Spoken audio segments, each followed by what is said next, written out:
আমাদের অ্যাকশন, নারায়ে তাকবীর, আন্দোলন বাংলাদেশ জিন্দাবাদ জিন্দাবাদ, নাস্তিকবাদী শিক্ষানীতি বাতিল করা করতে হবে,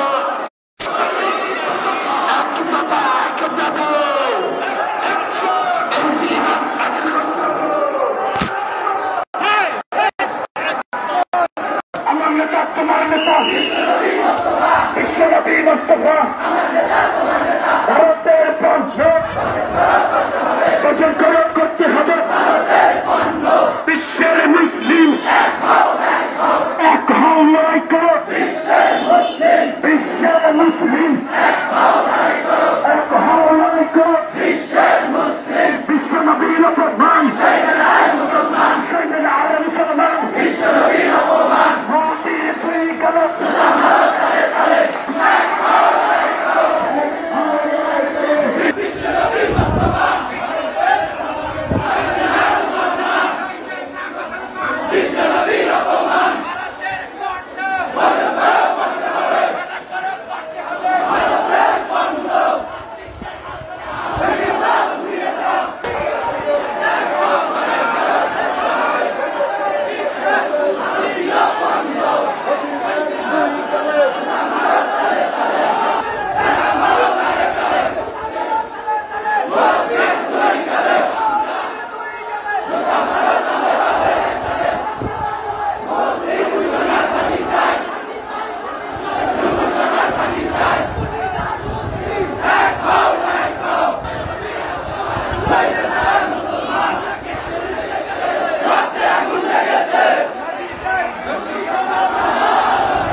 আমার নবীর অপমান বিশ্ব নবীর অপমান বিশ্ব নেতার অপমান মুসলমান বিশ্ব নবীর অপমান বিশ্ব নবীর অপমান মুসলমান direct action action action action action direct action মুসলমানের অ্যাকশন ডাইরেক্ট অ্যাকশন মুসলমান ফাঁসি চাই ফাঁসি ফাঁসি ফাঁসি চাই ফাঁসি ফাঁসি ফাঁসি চাই মুসলমান ফাঁসি চাই দুশ্মনের ফাঁসি চাই। দালালরা বলে, যেই সমস্ত দালালরা বলে ভারত আমাদের বন্ধু, আমি দালালকে বলতে চাই দালালের গোষ্ঠী, ও দালালের গোষ্ঠী, চাটুকারের গোষ্ঠী, গোলামের গোষ্ঠী, সব শুনে রাখো, গোলামের গোষ্ঠী। যে পাকিস্তান ভারতের সবচেয়ে বড় শত্রু, সেখানে পাকিস্তানিরা বর্ডারে ভারতীয়দেরকে হত্যা করে, কিন্তু আঙ্গুল তুলতে সাহস পায় না। অথচ আমার বন্ধু রাষ্ট্র ভারত আমাদের বন্ধু রাষ্ট্র, আর আমার বাংলাদেশের মানুষকে কাঁটা তারের উপরে গুলি মেরে বাদরের মতো ঝুলিয়ে রাখবে, সহ্য করা যায় না, সহ্য হয় না। আর আমাদের বাংলাদেশের দালালরা কি বলে, গরু চুরি করার জন্য গেছে, এর জন্য তাদেরকে গুলি করছে। গরু চুরি করলে গুলির কোনো আইন আছে? তুই তো আমার বন্ধু, আমার পেয়ারা, আমার ভালোবাসার, তুমি সবচেয়ে বড় করুণার পাত্র। যদি আমার বন্ধুই হয়ে থাকো, আমার গরিব, আমার দুঃখী, আমার মেহনত মানুষ, সেখানে গরু চুরি করতে যাবে কেন? বরং তোমরা চোরেরা উপার থেকে গরু চুরি করে সাপ্লাই দাও, আমার দেশের মানুষ এই গরু আনতে যায়। চোর আমরা না, চোর তোরা, চোর আমরা না, চোর তোরা। তোরা গরু দেও বিধায় আমাদের বাংলাদেশের মানুষ সেখানে গরু আনার জন্য যায়।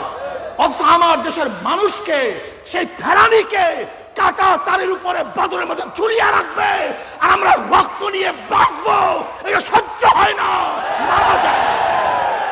ভাইয়ার আমার, আজকে চাটুকরের দেশটা ভরে গেছে, সব জায়গায় চাটুকর, সব জায়গায় দালাল। আর আমাদের যারা নামদারি মুসলমান, এদের স্বভাবটা হলো এইভাবে, যেরকম একটা কুকুর যেরকম খাদ্য দিলে আপনার পিছনে পিছনে ঘোরে, আর আমাদের দেশের চাটুকাররাও সেইভাবে লুবি হয়ে গেছে। ভারত যদি খাজার আশ্বস্ত করে অমনি তাদের পিছনে পিছনে ঘুরতে থাকি। ভাইরা আমার, আজকে দেখছেন কাশ্মীরকে কেন্দ্র করে মমতা ব্যানার্জি কথা বলছে, কাশ্মীরকে কেন্দ্র করে রাহুল গান্ধী কথা বলছে, সোনিয়া গান্ধী কথা বলছে। প্রত্যেকটা ভারতের বিজেপি ব্যতীত যত সরকার আছে, যত শাসক আছে, রাজনৈতিক দল আছে, সবাই কথা বলছে। কিন্তু আমাদের বাংলাদেশের সরকারের মুখের মধ্যে কুরুপ আটকিয়ে গেছে, তালাবদ্ধ হয়ে গেছে। কারণ আমাদের দেশের সরকারের মুখ হলো একটা কন্ট্রোলিং মুখ, এটা রিমোট দ্বারা কন্ট্রোল হয়। ভারত যদি কথা বলতে বলে তাহলে এখান থেকে কথা বের হয়, আর ভারত যদি রিমোট চাপ দেয় তাহলে কথা বন্ধ হয়ে যায়। ভাইরা আমার, কি বলবো, সচেতন থাকেন, হুঁশে থাকেন। অবস্থা ভালো না। বাংলাদেশকে গ্রহণ করার জন্য, এই বাংলাদেশকে দখল করার জন্য যে চক্রান্ত চলতেছে আপনাদের খবর নেই। প্রত্যেকটা জায়গায় জায়গায়, প্রত্যেকটা জায়গায় জায়গায়, প্রত্যেকটা জায়গায় জায়গায় তাদের লোক সেট হয়ে গেছে। আর আমাদেরকে ধরবে কি? এই শালায় রাজাকার, এই শালায় গণতন্ত্রের বিরুদ্ধে, এই শালায় মুক্তিযুদ্ধের চেতনার বিরুদ্ধে। ওকে ফাঁসিতে ঝুলিয়ে দাও, ওকে হত্যা করো, ওকে জেলখানা আবদ্ধ করো, বাস। আর আপনারা কি করবেন? হ্যাঁ, হুজুরে কইতে গেছে কেন, হুজুরে চালাই করতে গেছে কেন, হুজুরে এত বুঝছে কেন? শোনো, তুমি শ্রীগালের মতো বাঁচতে চাও, তুমি শ্রীগালের মতো বাঁচতে চাও, খেতে চাও। আর আমাদের দেশে দেশপ্রেমিক হাজারো মানুষ আছে যারা শ্রীগালের মতো বাঁচতে চায় না, বাঘের মতো হুঙ্কার ছাড়তে চায়, গোলামের জিন্দিগি করতে চায় না, তারা আজাদের জিন্দিগি চায়। ভারতের গোলামি করে বেঁচে থাকার কোনো আশা আমাদের নাই, বরং আজাদ হিসাবে মরবো, লড়বো ইনশাআল্লাহ। বাংলাদেশের সংগ্রামী সিনিয়র নায়েব আমির মুফতি সৈয়দ মোহাম্মদ ফয়জুল করিম, আমরা সবাই ধৈর্য ধারণ করে বসি। বসুন বসুন বসুন বসুন, সবাই বসি, সবাই বসি, সবাই বসি, এখন সবাই বসি। সমবেত বিক্ষুব্ধ জনতার উদ্দেশ্যে গুরুত্বপূর্ণ বক্তব্য রাখবেন ইসলামী আন্দোলন বাংলাদেশের সংগ্রামী সিনিয়র নায়েব আমির মুফতি সৈয়দ মোহাম্মদ ফয়জুল করিম শাইখে চরমনাই। প্রায় 11 জন আমাকে শুনতেছে, 11 জন সবাই শুনি। চলতে চলবে,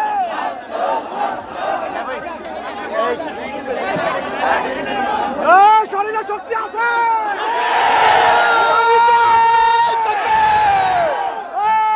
হরতাল হরতাল হরতাল হরতাল সারা দেশে হরতাল, এক যোগে হরতাল, এক আওয়াজে চলছে ইমানি আন্দোলনে জনতার সবাই বলে হরতাল হরতাল।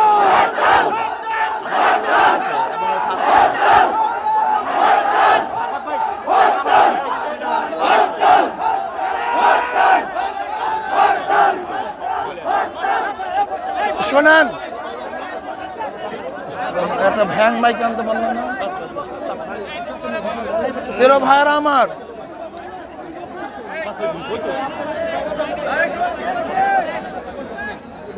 ইতিমধ্যে আপনারা শুনেছেন যে আমার বিবাড়িয়ায় আরো